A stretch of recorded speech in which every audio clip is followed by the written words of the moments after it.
Fala galera, tudo bem? Mais uma dica de processo civil para quem estuda para o exame da OAB e também para aquele advogado ou jurista que deseja prosseguir os estudos em processo civil.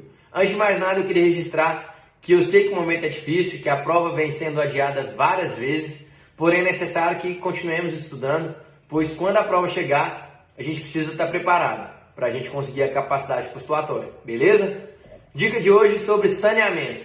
Como eu disse no post anterior, quando o juiz recebe o processo depois da fase postulatória, ou seja, petição inicial e respostas do réu, ele recebe e vai tentar resolver o processo naquele momento. Ele vai tentar realmente extinguir o processo, julgar de forma antecipada totalmente o mérito ou julgar parcialmente o mérito. Se ele julgar parcialmente o mérito ou não conseguir extinguir ou julgar totalmente de forma antecipada, vai ser necessário saneamento para conseguir passar para a próxima fase, que é a fase probatória e depois a fase decisória. Mas para que o saneamento? O saneamento é necessário para organizar o processo e para fazer com que o processo seja mais eficiente daqui para frente. O que ele vai ter que fazer? Ele vai ter que resolver os vícios processuais, ele vai ter que delimitar as questões controversas fáticas e de direito, ele vai ter que especificar as produções probatórias e ele vai ter que verificar a necessidade ou não de designar uma audiência de instrução e julgamento. Quais são as principais dicas sobre saneamento? Hoje em dia, com o CPC 2015, a regra geral é uma decisão de saneamento feita de forma unilateral pelo juiz. Ele vai resolver o saneamento de forma unilateral, resolvendo todos esses itens que estão dispostos no artigo 357. O artigo 357 é muito didático, vale a pena ler, vale a pena fazer a leitura.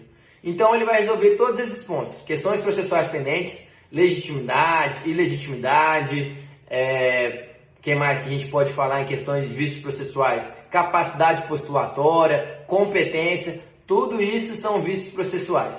Ele vai delimitar as questões fáticas controvertidas.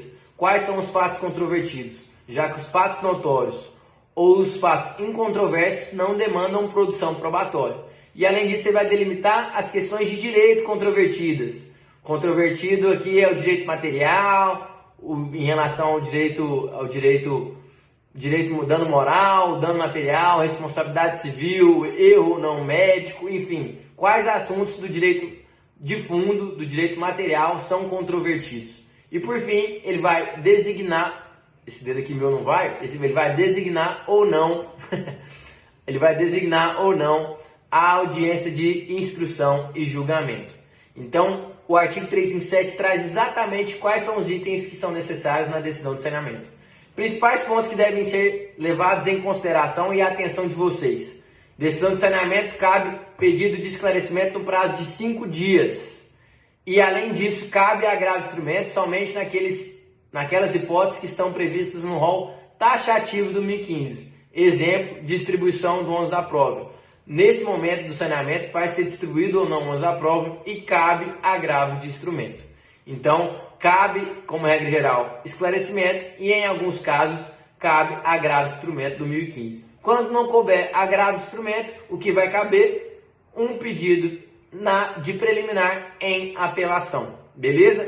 Esses são os principais pontos. Outro ponto importante, quando não for possível uma decisão de saneamento, e por que não vai ser possível? Quando for complexa, uma causa complexa em razão dos fatos ou do direito, o juiz vai designar uma audiência que chama audiências de saneamento, audiência saneadora.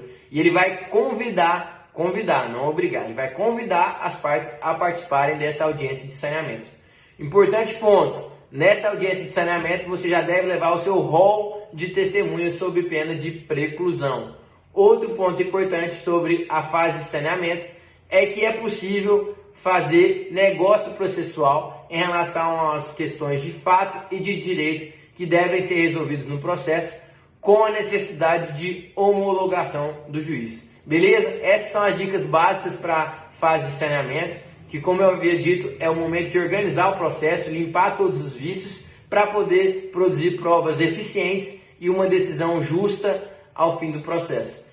Próxima dica de processo civil vai ser em questão probatória. Espero todos vocês, espero que estejam gostando e contem comigo. Vamos juntos estudar processo civil. Um abraço.